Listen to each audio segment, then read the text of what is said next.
The final progression with kettlebell snatch is 2 bells. And the 2 bell snatch is twice as difficult from a power perspective, but it isn't quite twice as difficult from a complexity or from a movement perspective. When we're swinging 2 bells at once, absolutely you need to have a 2 bell swing first. The 2 bell swing is going to take a wider stance, as wide as you need it to comfortably pass the bells through your legs. So start a little wider than shoulders and go wherever you need to go to make 2 bells pass. I am going to also make sure that I have good scat pull at the top so that my bells are coming up and not out, pulling away. Good lean, I'm leaning back on the way up and I'm waiting in my lean for the bells to reconnect, and then I go back with them. The other thing that changes with 2 bells is we'll stick with a thumbs up grip. So here palms will face in, thumbs up, rather than turn them flat. For almost everyone, this is going to be more comfortable in terms of where your arms lay down on your body and in terms of activating the scat pull. So start with thumbs up. It may be that for some reason specific to your body that it works better to go thumbs in. I don't think for anyone will it make sense to go thumbs back. But we can address that on an individual basis. So thumbs up. Finally, we put it all together.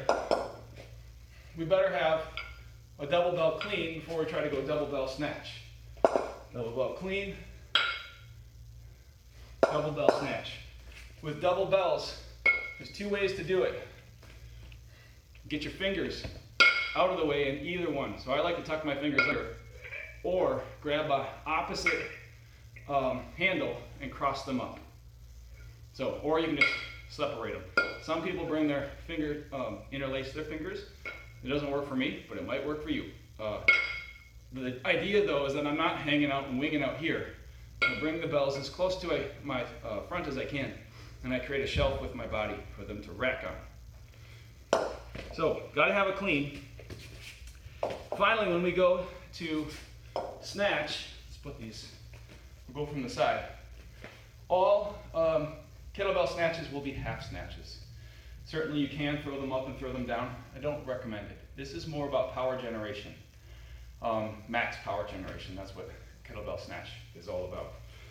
I wouldn't do the technical snatch with 2 bells flying around.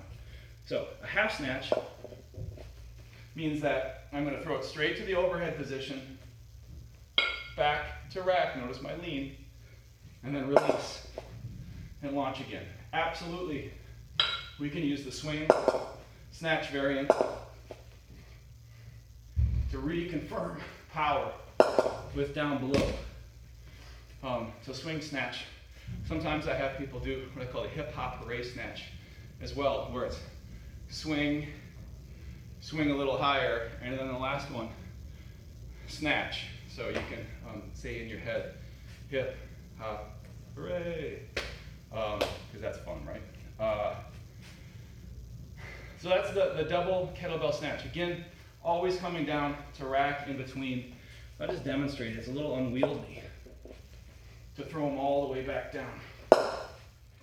The bell's really clang. It's hard to control.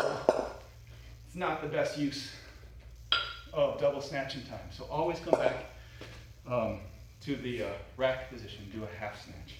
Save your full drop with your 1 arms. Double kettlebell snatch.